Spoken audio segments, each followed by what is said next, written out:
Hello dear student, আশা করি তোমরা সবাই ভালো আছো। আজকে আমি পদার্থবিজ্ঞানের টপ 25টা এমসিকিউ এখানে লিখেছি। তোমরা আমার সাথে এগুলা সলভ করো, ঠিক আছে? এগুলা সলভ করলেই তোমাদের অনেক এমসিকিউ সম্পর্কে ধারণা হয়ে যাবে, ঠিক আছে? দেখো, বলের মাত্রা হচ্ছে, বলের মাত্রা কি বলো?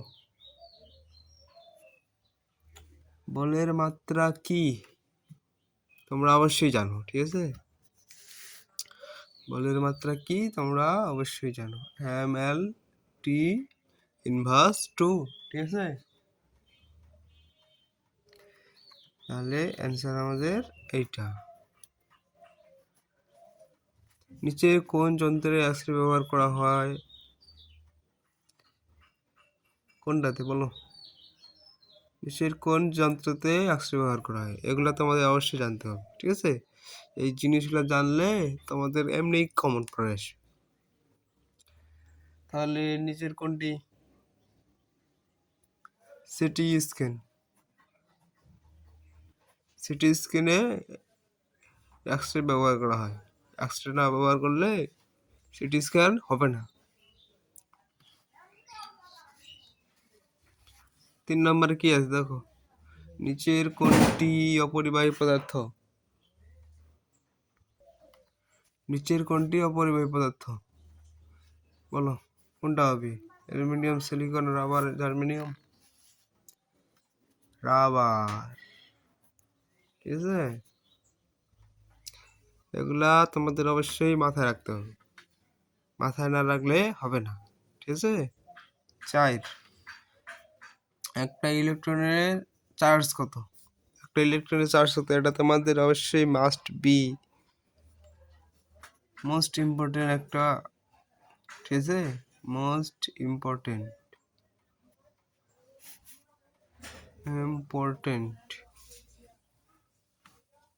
একটা ইলেকট্রনের চার্জ কত?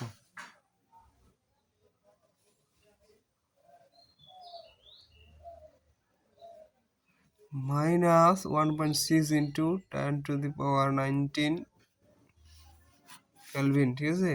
এটাই হচ্ছে ইলেকট্রনের চার্জ, ঠিক আছে? তারপরে দেখো,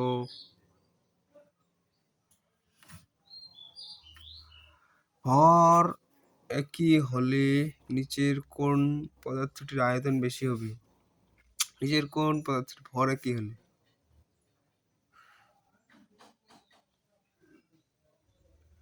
ভর একই হলে নিচের কোন পদার্থটির আয়তন বেশি হবে? ভর একই হলে কোন পদার্থটির আয়তন বেশি হবে? একটু বুঝো, বুঝলেই তোমরা পারবে, ঠিক আছে?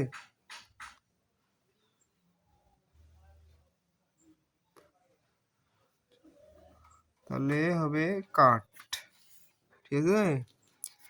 কোনটিতে সবচেয়ে ছোট একক? কোনটি সবচেয়ে ছোট একক? Micrometre, nanometre, picometre, femtometre?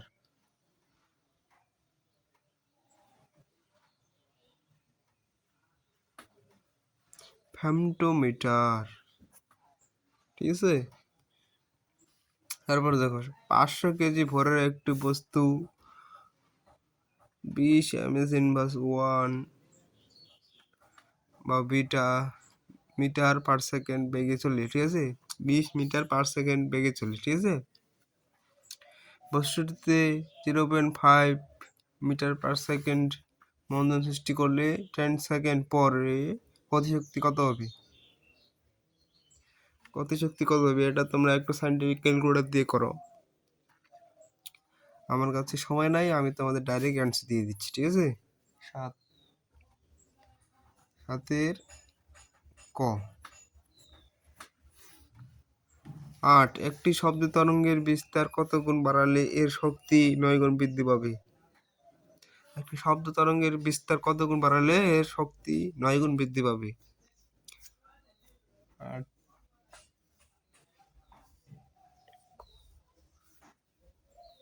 3 গুণ, ঠিক আছে? 9 গুণ বাড়ালে 3 গুণ বৃদ্ধি পাবে, ঠিক আছে? তারপর দেখো, সর্বদা অবাস্তব বিম্ব গঠন হয়। সর্বদা অবাস্তব বিম্ব গঠন হয় কোথায়?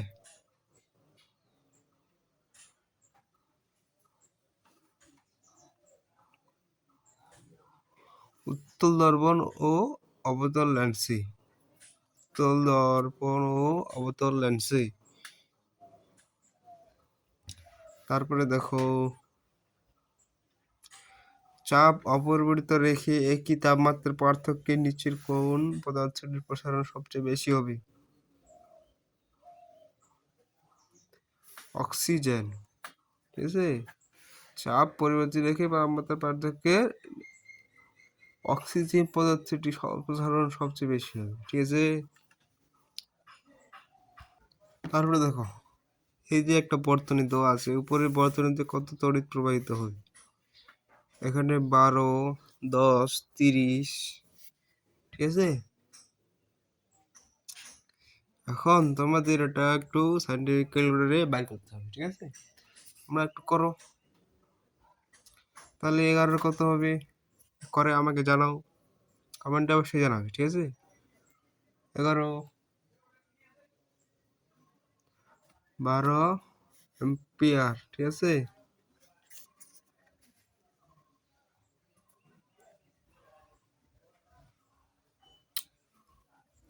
না সরি এটা না, 10 10 20। ঠিক আছে, 3 5 15, তাহলে 3 এম্পিয়ার।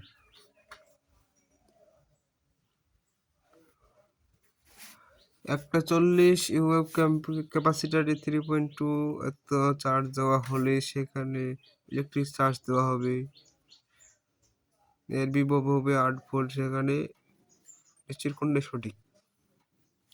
12, 12 ক 1 ও 2। ঠিক আছে,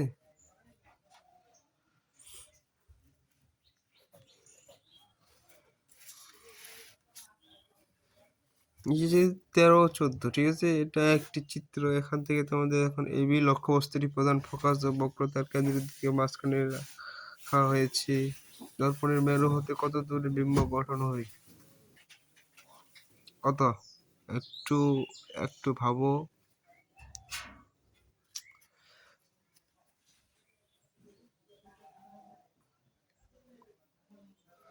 30 সেন্টিমিটার।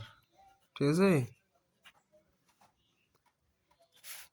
তারপর দেখো, নিচের সরানোর সময়টি এদিকে দর্পণের দিকে 10 সেন্টিমিটার সরালে কি হয়?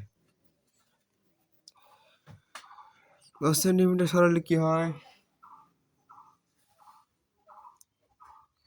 আকারের বিম্ব গঠন হবে, উল্টা বিম্ব গঠন হবে। 1 ও 2। ঠিক আছে, এই দুইটা হবে, ওটা না। তারপরে দেখো 15 নাম্বার, নিচের সরণ সময় লেখচিত্রের কোনটি সুষম ত্বরণে বস্তুর লেখচিত্র নির্দেশ করে? ঠিক আছে, কোনটি হবে ক? 15 ক, এটা সুষম ত্বরণের দিকে চলমান বস্তুর লেখচিত্র। ঠিক আছে, তারপরে 16 নম্বর দেখো, একটা ট্রান্সফরমারের মুখ্য কুণ্ডলীর পাক সংখ্যা গৌণ পাক সংখ্যা অপেক্ষা বেশি হলে একটি স্টেপ ডাউন ট্রান্সফরমার এর প্রাইমারি প্রবাহ সেকেন্ডারি অপেক্ষা কম, এর ভোল্টেজ সেকেন্ডারি ভোল্টেজ অপেক্ষা বেশি। তাহলে নিচের কোনটি সঠিক?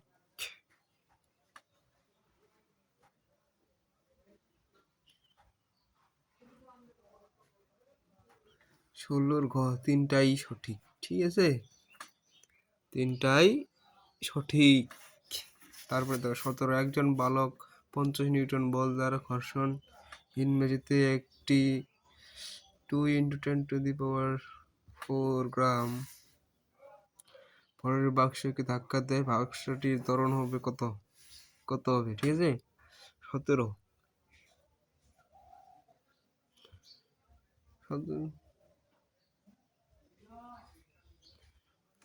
2.5 ms/2, এটাই হবে অ্যান্সার।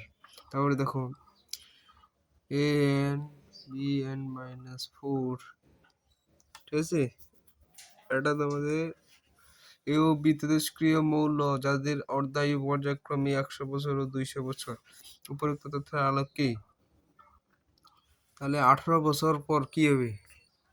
তাহলে নিচের কোনটা ঠিক হবে? মৌল ও মৌলটি 6.5, এটা হবে অ্যান্সার। এ মৌল 6.5%, 25% ও বি মৌল 25% অবশিষ্ট থাকবে। 19 নম্বর দেখো, এ হতে বি রূপান্তরের ক্ষেত্রে নির্গত কণা। একটা হেলিয়াম নিউক্লিয়াস এর চার্জ হলো এত, বায়ুতে আয়নিত করে। তাহলে নিচের কোনটি সঠিক? ঠিক আছে, নিচের কোনটি বলো? 19 তিনটাই সঠিক, ঠিক আছে। তারপর দেখো 20 কে দেখিয়েছিলেন বিশ্ব ব্রহ্মাণ্ডের সবগুলো গ্যালাক্সি একে অন্য থেকে দূরে। কে দেখিয়েছিলেন বলো? এটা তো আমাদের তো জানার উচিত, জানার দরকার। কে দেখিয়েছিলেন?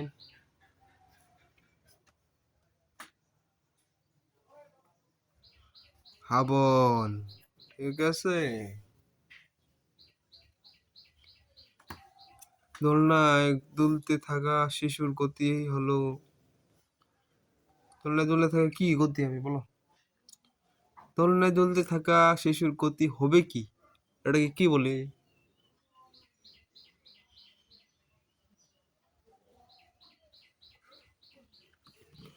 ঘূর্ণন গতি, ঠিক আছে। এই ক নাম্বার? নিচের কোনটি অণাবয়নযোগ্য শক্তির উৎস? নিউক্লিয়ার শক্তি, বায়োমাস, সৌরশক্তি, বায়ু শক্তি, কোনটা বলো? কোনটা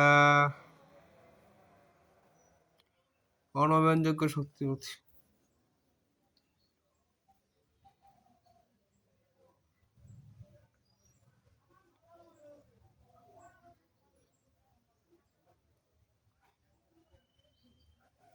বাইশের ক, নিউক্লিয়ার শক্তি, অণাবয়নযোগ্য নিউক্লিয়ার শক্তি। আচ্ছা 21 নম্বরটা আরেকটু দেখো তো, দোলনায় দুলতে থাকা শিশুর গতি হলো সরল স্পন্দন গতি, ঠিক আছে। সরল স্পন্দন, এটা না। ঘূর্ণন গতি তো ঘুরে যাবে, তাহলে সরল স্পন্দন গতি। তারপরে দেখো 23, মানবদেহের স্বাভাবিক তাপমাত্রা হলো, মানবদেহের স্বাভাবিক তাপমাত্রা কোনটা বলো?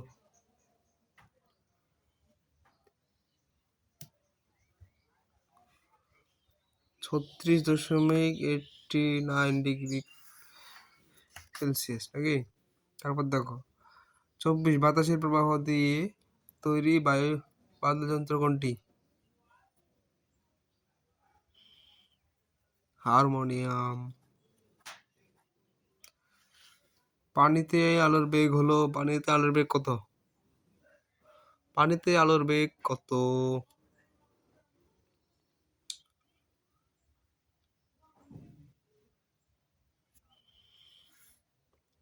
2.26 × 10⁻⁸ m/1। এটা তো আমাদের মনে রাখতে হবে, ঠিক আছে। তোমরা অবশ্যই এমসিকিউ গুলো করার সাথে সাথে মনে রাখবে, প্র্যাকটিস করবে প্লাস মনে রাখবে, ঠিক আছে। তাহলে তোমাদের এমসিকিউ অবশ্যই সহজ হয়ে যাবে।